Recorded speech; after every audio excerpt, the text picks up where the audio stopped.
أعوذ بالله من الشيطان الرجيم. بسم الله الرحمن الرحيم. والمرسلات عرفا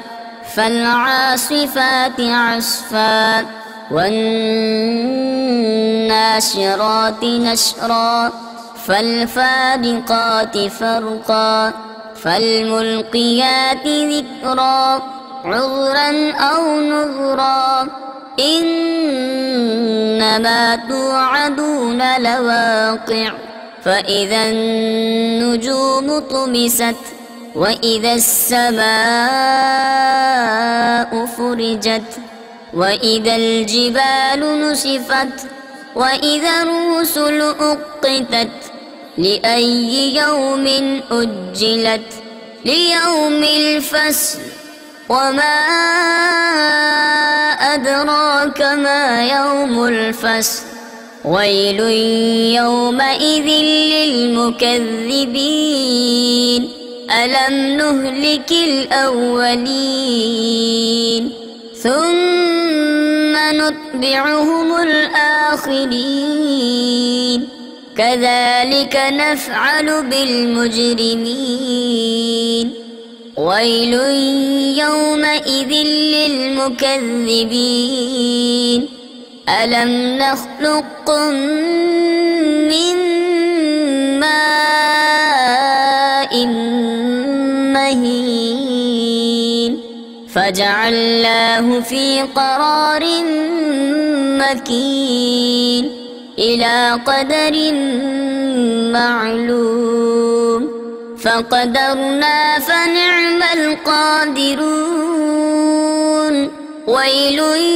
يومئذ للمكذبين ألم نجعل الأرض كفاتا أحياء وأمواتا وجعلنا فيها رواسي شامخات وأسقيناكم ماء فراتا ويل يومئذ للمكذبين انطلقوا إلى ما كنتم به تكذبون انطلقوا إلى ظل ذي ثلاث شعب لا ظليل ولا يغني من اللهب إنها ترمي بشرر كالقصر كأنه جمالة صفر ويل يومئذ للمكذبين هذا يوم لا ينطقون ولا يؤذن لهم فيعتذرون ويل يومئذ للمكذبين هذا يوم الفصل جمعناكم والأولين فإن كان لكم كيد فكيدون ويل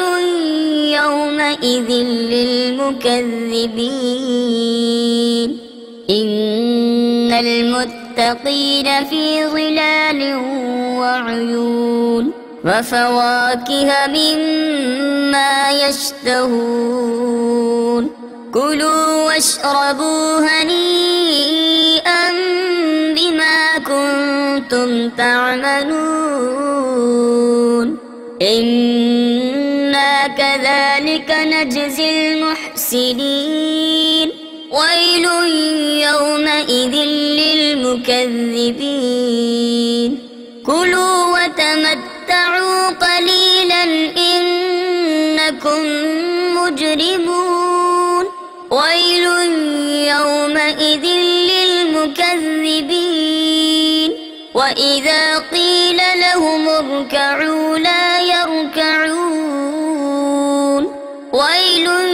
يومئذ للمكذبين فبأي حديث بعده يؤمنون صدق الله العظيم.